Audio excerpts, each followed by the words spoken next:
Salut YouTube! Alors j'espère que vous allez bien. Aujourd'hui, je voulais faire un podcast, cette fois, sur un sujet que je voulais aborder depuis super longtemps et j'ai jamais eu l'occasion, voilà, d'en faire une vidéo, un podcast.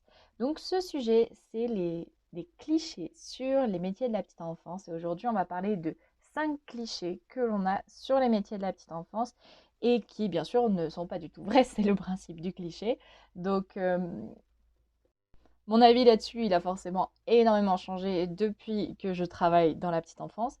Mais j'avoue que moi aussi, j'ai eu certains de ces clichés avant de vraiment connaître ces métiers et y travailler. Donc c'est pour ça que je préférais vous en parler dans une vidéo, dans un podcast, pour que même si vous n'êtes pas encore dans les métiers de la petite enfance, mais que ce sont des métiers qui vous intéressent, pour que vous puissiez, voilà, déjà travailler sur ces clichés et avancer sur cette vision des métiers de la petite enfance, ce que c'est, et potentiellement travailler vous, quelle est votre vision et peut-être évoluer dessus.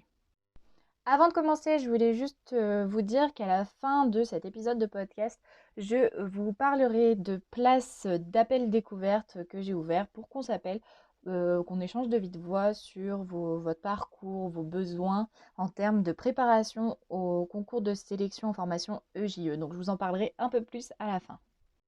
Allez, c'est parti sur 5 clichés des métiers de la petite enfance. Le premier cliché, c'est ce sont des métiers réservés aux femmes. Alors bien sûr, c'est tout à fait faux, mais c'est vrai que historiquement et même encore aujourd'hui, il y a beaucoup plus de femmes qui travaillent dans la petite enfance que d'hommes. Avant, on pensait que pour travailler auprès des enfants, il fallait avoir l'instinct maternel, que sans ça, on ne savait pas comment prendre soin d'un enfant, on ne savait pas comment fonctionnait un enfant, et que les femmes avaient cet instinct-là qui faisait que, naturellement, juste par le fait d'être femme, elles savaient comment prendre soin d'un enfant. Aujourd'hui, on sait que c'est totalement faux, on sait aussi que la société évolue, que les papas, les hommes prennent de plus en plus de place dans l'éducation auprès des enfants, ils s'investissent de plus en plus, et puis ça s'inscrit aussi dans une évolution des sociétés sur l'égalité femmes-hommes.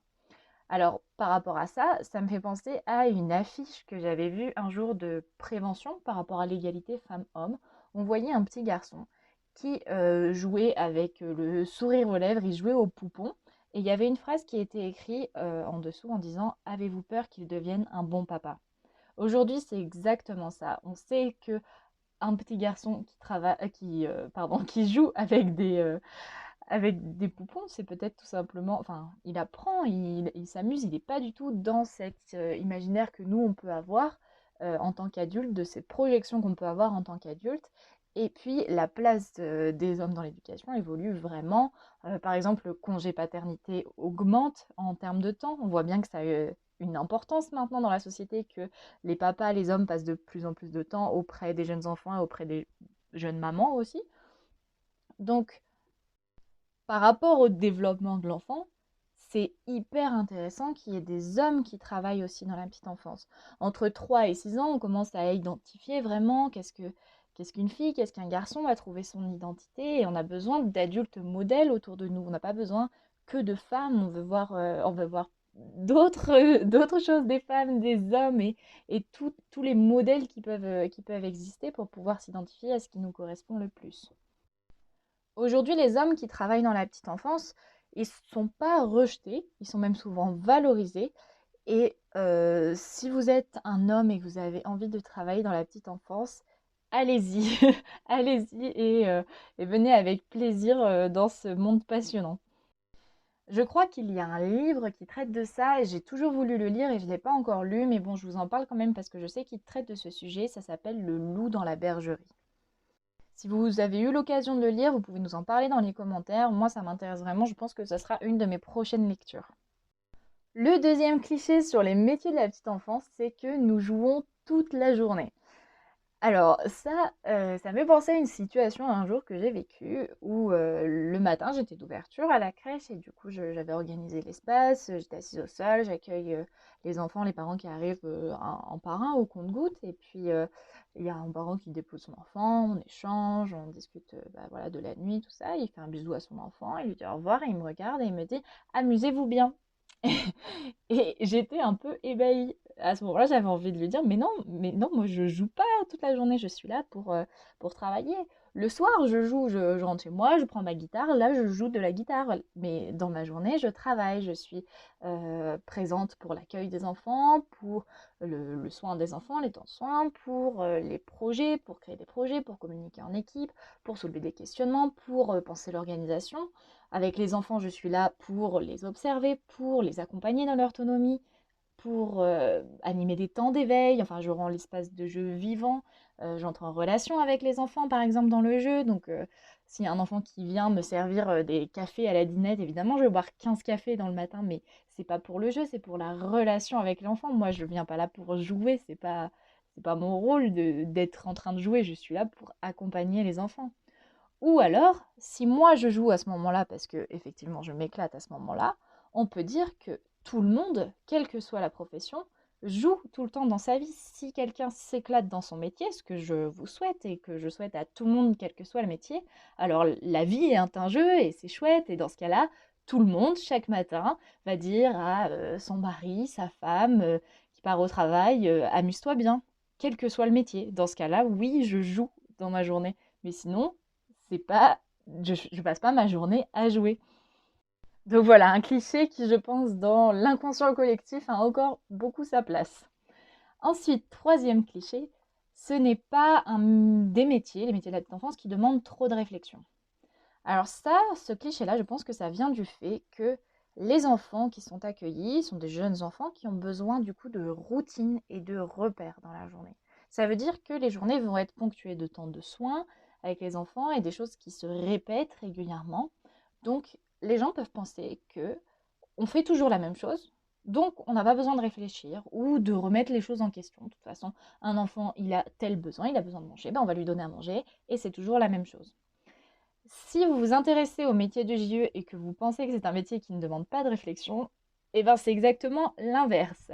En fait, les pratiques auprès des jeunes enfants, elles évoluent parce que les connaissances évoluent et chaque jour, on se questionne sur sa pratique, on se questionne sur quel intérêt ça a pour l'enfant, on a des débats, on a des réflexions.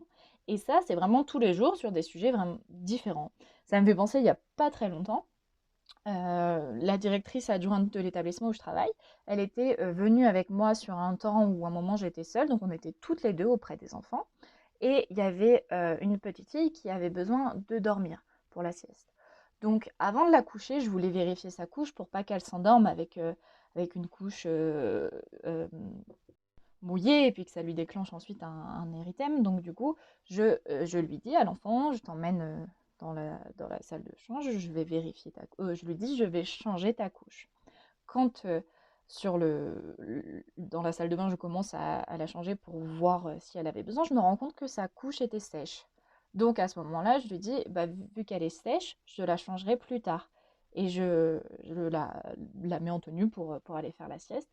Et après, avec ma collègue, on a eu un échange, un débat en disant, si je dis à un enfant que je vais aller lui changer sa couche, est-ce que du coup je dois vraiment lui changer quand je lui change ou est-ce que je lui laisse? Moi, de mon point de vue, en fait, je voulais pas lui changer si sa couche était sèche parce que je voulais pas faire une surconsommation de couches. C'est quelque chose qui est assez polluant, les couches, on en consomme énormément. Et pour moi, jusque-là, je m'étais dit, si la couche est sèche, je la change pas tout de suite et plus tard, je vérifierai à nouveau et je changerai si l'enfant en a besoin. Mais à ce moment-là, c'est vrai que j'avais dit à l'enfant, je vais te changer ta couche. Donc je ne lui ai pas changé. Ça, c'est des genres de réflexions où on se dit, eh ben, comment on considère l'enfant? Donc ça a été un débat, on n'est pas arrivé à une conclusion pour l'instant. Je pense que ce débat reviendra, on rééchangera à ce sujet-là. Mais parce que sur le moment, on n'a pas eu le temps de terminer, tout simplement. Mais voilà, on remet toujours en question nos pratiques pour voir quel est l'intérêt de l'enfant et unifier nos pratiques et réfléchir toujours à l'intérêt de l'enfant tout le temps. Donc, si vous cherchez à travailler dans la petite enfance, dans les métiers de la petite enfance pour pas trop se prendre la tête, bah c'est raté en fait. Quand on travaille seul, peut-être qu'on peut le faire de pas se remettre en question et du coup les conséquences vont forcément retomber sur nous. Si on ne se remet pas en question, bah faire un plus mauvais travail.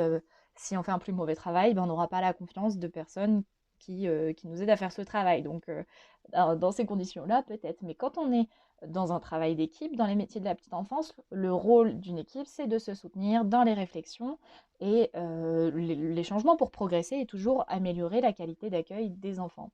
Donc, effectivement, c'est des métiers qui demandent de la réflexion. Un quatrième cliché sur les métiers de la petite enfance, c'est que les professionnels de la petite enfance restent assis au sol toute la journée. Alors ça, je pense que ça vient du fait que sur les temps d'accueil, quand les parents nous voient, ou même des stagiaires au cours de la journée, on nous voit souvent assis au sol pour être auprès des enfants, pour être à leur hauteur et pour être dans une posture qui est rassurante et accompagnante pour les enfants. Et j'en parlais encore cette semaine avec une stagiaire qui est présente sur mon lieu de travail. Quand on est au sol, quand on est l'adulte installé au sol, on n'est pas passif, assis, tout mou contre le mur.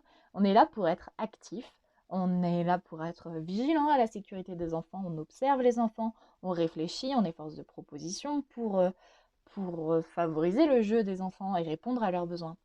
Donc, même entre collègues, on se force à rester au sol en quelque sorte. On a une personne qui est installée au sol et plus ses collègues qui sont plus peut-être actifs autour, mais la personne qui reste au sol, c'est vraiment important pour les enfants. Et par exemple, si ma collègue est debout et que moi je suis la personne qui suis au sol, je vais lui transmettre ce que j'observe et elle va se déplacer. S'il y a un enfant que j'ai remarqué qui a été fatigué, moi je vais rester au sol et je vais lui dire, comme ça elle va pouvoir l'accompagner, se coucher. Ou vice-versa, si c'est moi qui suis debout. Mais l'idée, c'est de vraiment limiter les mouvements autour des enfants, qui sont des choses qui sont absolument insécurisantes pour eux. Il y a toujours besoin qu'il y ait un adulte qui soit au sol, qui soit un phare, un pilier, et que quand les enfants jouent, ils puissent se retourner, voir l'adulte, se sentir en sécurité et recommencer dans leur jeu. Et ça, on le voit tous les jours, des enfants qui expérimentent quelque chose, qui tourne la tête pour voir si l'adulte au sol est bien là en train de les regarder, que s'il se passe quelque chose, il n'est pas seul, que tout se passe bien, et il peut continuer son exploration. Sinon, il ne se sentira pas assez en sécurité pour explorer les jeux, pour apprendre et puis pour grandir tout simplement. Donc, en aucun cas, les métiers de la petite enfance, c'est d'être assis au sol tout le temps de façon passive. C'est même des métiers où, au final, on est très actif. Moi, en fin de journée, je sens que j'ai été active et on a fait énormément de choses. On a pensé à plein de choses et on s'est beaucoup déplacé. Alors oui, quand on s'installe au sol, c'est un vrai travail d'équipe de penser comment on fait en sorte pour que la personne qui soit au sol, qui soit vraiment un pilier rassurant pour la sécurité affective des enfants, reste au sol. Parce que sinon, on est très très vite tenté de faire beaucoup de choses, de faire des mouvements, de faire et de plus être en fait. Il faut que cette personne qui soit au sol, elle soit l'être rassurant et que d'autres personnes soient dans le faire. C'est très très important de se répartir les rôles dans ce sens-là. Donc non, on n'est pas assis de façon passive toute la journée. Et enfin, le dernier cliché de ces 5 clichés des métiers de la petite enfance, quand on travaille dans la petite enfance, ben, on est une nounou. Alors, nounou, c'est souvent le surnom affectueux qui est donné par les enfants ou les parents aux assistants maternels. Aujourd'hui, il y a différentes professions qui interviennent auprès des jeunes enfants. Il y a différentes professions dans les métiers de la petite enfance. Et ces différentes professions, différentes études, différents métiers, est-ce que c'est pour faire joli? Eh bien non, il y a une raison. S'il y a des professions aussi différentes avec des missions différentes, c'est parce que chacun a sa spécialité, a ses missions propres à son cœur de métier. Les enjeux de la petite enfance sont vraiment importants et il y a besoin de professionnels pluriprofessionnels avec des formations différentes pour pouvoir créer un accueil de qualité. Et on voit qu'aujourd'hui, la petite enfance, ça doit être au cœur des réflexions et c'est très important. Par exemple, il y a des rapports qui sortent régulièrement pour mettre en valeur l'importance de la qualité d'accueil des enfants. Donc, il y avait eu le rapport Jean Pinot. Récemment, il y a eu le rapport sur les 1000 premiers jours qui est sorti. D'ailleurs, par rapport à ça, j'avais fait un sondage sur Instagram pour savoir si ça vous intéresserait que j'en parle. Donc, je pense que je vais bientôt en parler dans une vidéo si j'ai le temps de faire assez de recherches à ce niveau-là. Mais voilà, tout ça pour vous dire que même à un niveau politique, on imagine la petite enfance, l'éducation, parce que ça a vraiment un enjeu crucial pour l'avenir. Et donc, non, on ne fait pas tous le même métier. Il y a une pluralité des professions, des connaissances, des expériences, et c'est hyper important. Donc on ne peut pas dire qu'on est tous nounou. Pour moi, nounou, c'est vraiment associé au métier d'assistant maternel qui a son propre fonctionnement, sa propre formation et c'est un métier qui entraîne une relation particulière avec les enfants puisqu'ils sont accueillis au domicile de l'assistante maternelle. Donc, il y a un lien assez proche qui se crée entre l'assistante maternelle et l'enfant, ce qui est normal. Et du coup, ce surnom de nounou, il est resté historiquement et il est gardé aujourd'hui. Donc, quand on définit pour moi nounou comme métier, c'est vraiment assistante maternelle d'un point de vue d'enfant. Mais ça ne veut pas dire que tous les métiers de la petite enfance sont des assistantes maternelles, sont des nounous. Donc voilà, ces 5 clichés que j'avais envie de discuter avec vous sur les métiers de la petite enfance. Alors, c'était le fait que ce sont que des métiers avec des femmes, ce qui est faux, que nous jouons toute la journée avec les enfants, c'est faux bien sûr, que c'est pas un métier qui demande trop de réflexion, je vous ai montré que c'était vraiment totalement faux, qu'on est assis au sol toute la journée, eh bien non, c'est pas le cas. Et être au sol, c'est vraiment une position active. Et que travailler dans la petite enfance, c'est forcément être nounou. Eh bien non. Si vous avez encore d'autres clichés, vous pouvez m'en parler dans les commentaires et puis on échangera un petit peu sur ce qui se dit à ce sujet-là. J'ai hâte de lire ça. Maintenant qu'on arrive à la fin de ce podcast, je voulais vous parler des appels découvertes que j'ai ouverts. Donc, c'est des temps d'appel de 30 minutes d'échange entre vous et moi par téléphone, où l'idée c'est de pouvoir parler de votre parcours, de vos besoins et voir si une prépa au concours d'entrée en formation GE pourrait correspondre à ce que vous avez besoin. Donc, si vous désirez vraiment entrer en formation GE et vous vous préparez réellement, être peut-être accompagné pour vous poser les bonnes questions sur trouver les réponses sur ce que vous devez valoriser ou comment formuler vos motivations ou comment prendre confiance pour être serein lors de l'entretien. Tout ça, c'est le rôle de la prépa et c'est ce que je transmets dans la prépa. Donc, si vous voulez, si ça vous intéresse, je mets le lien dans la description pour pouvoir réserver un appel découverte. Il y a peu de place. J'ouvre parfois un petit peu plus de créneaux si j'ai des temps libres, mais c'est quand même assez limité. Si c'est quelque chose qui vous intéresse, je vous invite à réserver assez rapidement. Donc voilà, j'ai hâte de pouvoir échanger avec vous. Et puis sinon, je vous dis à la prochaine pour une nouvelle vidéo sur la chaîne de Devenir éducateur de jeunes enfants.